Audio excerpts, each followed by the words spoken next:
목자 여러분 안녕하십니까? 시편 119편을 보고 있습니다. 시편 119편을 목장에서 나누면서 또 많은 은혜, 또 많은 간증들 그리고 믿음의 고백들이 넘쳐나는 그런 목장 모임 되기를 소망합니다. 그러면 오늘 본문을 우리 함께 보겠습니다. 오늘 우리가 함께 살펴볼 본문은 시편 119편 97절부터 112절까지 내용입니다. 시편 119편 자체는요, 전체적으로 보면 시인이 고난 가운데 기록한 그런 시편이 되겠습니다. 그런 자신이 악인에게 힘듦을 당하고 그리고 악인이 자기를 삼키려고 올무를 놓았다 하는 이야기들이 사실은 시편 119편 곳곳에 나타나게 되죠. 그런 고난 가운데 있지만 오늘 이 시편은 시인이 그 고난을 어떻게 이기는지를 말하고 있습니다. 97절에 보면 시인은 하나님의 말씀을 읊조린다 그렇게 표현하죠. 하나님의 말씀에서 고난의 해답을 찾는 시인의 모습이 오늘 본문에 나타나게 됩니다. 그러면 하나씩 한번 살펴보도록 하겠습니다. 먼저 전반부 첫 번째 질문이죠. 97절에 읊조린다는 표현이 나옵니다. 어떤 의미입니까? 이렇게 물었습니다. 하나님의 말씀을 종일 읊조린다 그렇게 표현하죠. 여기서 읊조린다는 말은 우리가 그냥 들어보면 입으로 중얼중얼한다 라는 그런 뜻일 수도 있겠습니다. 그러나 원문의 뜻은 사실은 그런 의미는 아닙니다. 입술로 중얼거린다는 의미가 아니라 깊이 생각한다 또는 곱씹는다 라는 그런 뜻입니다. 하나님의 말씀을 깊이 생각하고 곱씹는 거죠. 왜 하나님께서 나에게 이 말씀을 주셨을까? 왜 하나님께서 이런 고난을 나에게 주셨을까? 하나님께서 고난 가운데 하필 왜 이 말씀을 나에게 읽게 하셨는가? 그 뜻이 무엇인가? 그래서 시인은 하나님의 말씀을 생각하고 또 생각하는 그것이 바로 곱씹는다 하는 표현이 되겠습니다. 두 번째 질문입니다. 시인은 왜 말씀을 하루 종일 읊조리고 있을까요? 라고 물었습니다. 시편 119편은요. 좀 전에 말씀드린 것처럼 고난 가운데 지은 시가 되겠습니다. 오늘 우리가 보게 될 오늘 본문은요. 시편에서 총 22연 가운데 13번째 연과 14번째 연이 되겠습니다. 그런데 13번째 연 첫 시작을 말씀을 읊조린다 그렇게 시작하지 않습니까? 그런데 이 13번째 연 앞에 있는 12번째 연과 13번째 연 뒤에 있는 14번째 연은 다 극심한 고난을 호소하고 있습니다. 그런데 우리가 좀 전에 본 97절은 13번째 연이죠. 13번째 연이 있는 이 8절은 고난에 대해서 단 한마디도 하지 않습니다. 말씀에 대해서만 이야기합니다. 말씀이 꿀송이보다 달다고 이야기하고요. 말씀을 읊조린다고 얘기합니다. 고난 가운데 쌓여있는 이 시인이 그 고난의 해답을 어디에서 찾는가 하면 말씀을 읊조리는 데에서 찾는 것입니다.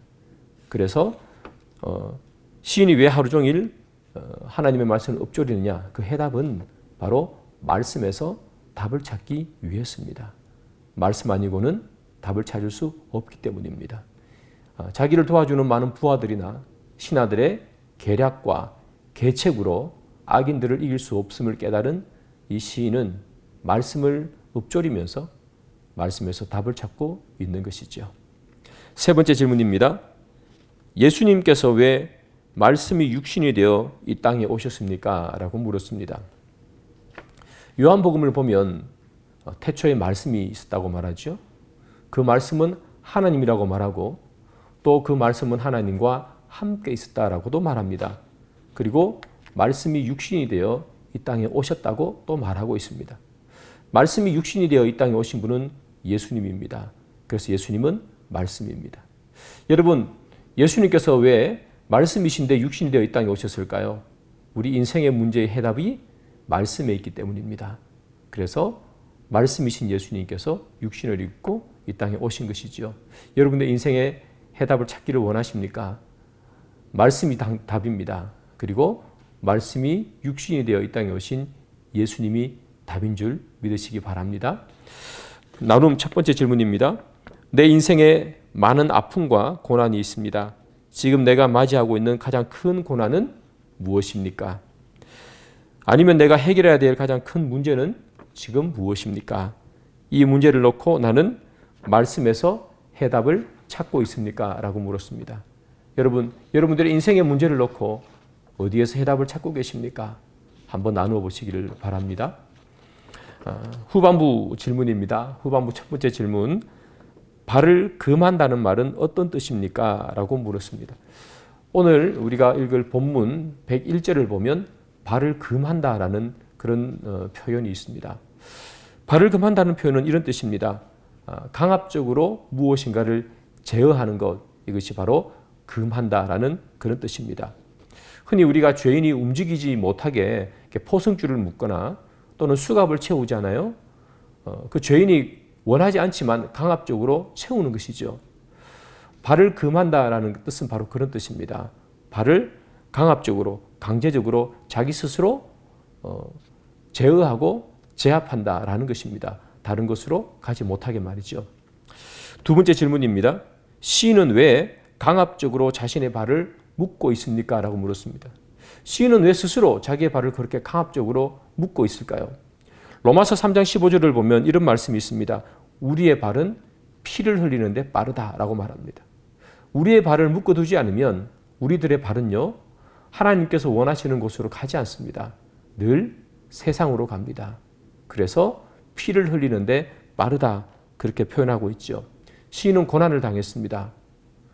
우리가 고난을 당하면 얼마나 많은 세상에서 해답을 찾기를 원하고 또 세상으로 나갑니까? 그러나 이 시인은 세상에서 답을 찾지 않기를 원했습니다. 그래서 자기의 발을 묶어두는 것이죠. 풀어놓으면 세상을 향해 달려가니까 하나님 앞에서 해답을 찾기 위해서 자기의 발을 말씀 앞에 묶어둔 것입니다. 말씀에서 답을 찾기 위함이고 말씀을 벗어나지 않기 위함인 것이죠. 세 번째 질문입니다. 시인은 자신의 발을 묶어두지 않으면 어떻게 된다고 말합니까? 라고 물었습니다. 오늘 본문 101절을 보면 모든 악한 길로 가지 않았다고 말합니다. 자기의 발을 묶어두고 금하여서 모든 악한 길로 가지 않았습니다. 우리가 우리의 발을 묶어두지 않으면 우리는 모든 악한 길로 가게 되어 있습니다. 악한 한 길이 아니라요. 모든 악한 길입니다. 우리가 범할 수 있는 모든 길로, 우리가 상상할 수 없는 모든 방향으로 우리는 간다는 것이죠. 그래서 악한 길로 가지 않기 위해서 시인은 발을 묶었던 것이고, 발을 묶어두지 않으면 악한 길로 가는 것을 너무나 명확하기에 그는 발을 묶어둔 것입니다. 사랑하는 여러분, 우리의 발을 말씀으로 묶어두지 않으면 우리는 악한 길로 갈 수밖에 없다는 것을 기억하시기를 바랍니다. 나눔 두 번째입니다. 나는 나의 발을 말씀으로 묶어두고 있습니까? 요즘 내가 가는 곳, 내가 하는 말은 말씀에 묶여 움직이는 것입니까? 아니면 내 마음대로 움직입니까? 라고 말합니다. 여러분, 우리의 발을 무엇으로 묶고 있습니까? 하나님의 말씀으로 묶고 하나님께서 원하시는 곳으로 우리는 가고 있는지 함께 나누어 보시기를 바랍니다. 감사합니다.